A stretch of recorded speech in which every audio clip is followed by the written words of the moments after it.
I'm Walter Phillip Kanoy, go by Phil. I'm here on the Kanoy family farm, Thomasville, North Carolina. This is the 152nd birthday of my grandmother Kanoy. She grew up and lived in this house here with me when I was a kid. Best I can recall, 1870s when the Kanoys bought this property, but I found some other records saying that the Kanoys came to Davison, Rowan, and Iredell counties back in 1745, and then eventually my great-great-grandfather, David Kanoy, came here in the 1850s or so, and then my grandfather took over this property in 1870s. When my grandfather inherited this property, there was 139 acres. Part of the property was here attached to the house, the home place. Then we had some other land in what we call the Kanoy Bottoms, about a quarter of a mile down the road from here. My grandpa Kanoy, he was a farmer, lived and worked on this farm all of his life.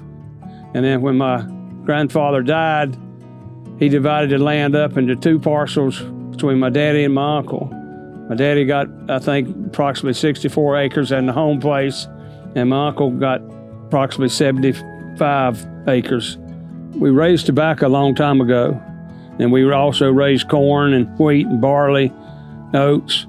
We used to have a corn crib, chicken house, pigs and hogs. And as the years went by, unfortunately, Uncle Millis, Daddy's brother, that got the other half of the farm, he passed away at an early age, and Daddy wasn't but 73 when he passed away. Gary was my big brother. He would come down here to the farm every afternoon from work out in the fields, what have you. But after Daddy died, he said, let's put the farm in my name.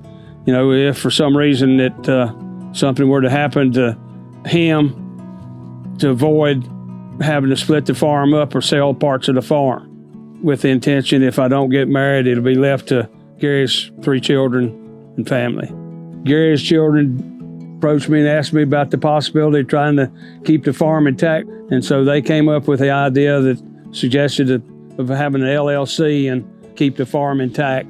My uncle's not getting any younger. It's not an easy topic to start that conversation. And I think where we started it from was asking my uncle if he wanted this to be farmland forever, and really actually talking in between ourselves.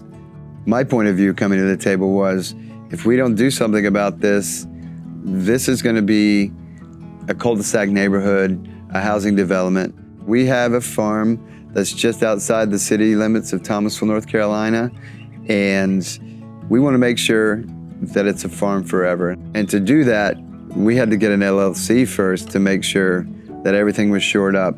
It seemed like the clearest thing for us to do first, and really foremost, to protect us from the heirs property laws. I think when we found out about the heirs property laws, we realized that maybe my siblings and I trust each other and we all want the same thing, but down the road, you just never know. But anyone at any point can force a sale. And so we didn't want that situation. One thing that's attractive for us when forming LLC is that the farm now becomes an entity. It becomes its own entity. It's a company. So whatever happens from now on going forward, it will always be a group decision. We'll have a board, and then we'll have shareholders that will get payouts if the farm is profitable or share the load. Well, now that we have an LLC, no one can use the farm as a lien, no one can borrow against the farm, and no one can make a singular decision about the farm. It has to be a group decision from the board.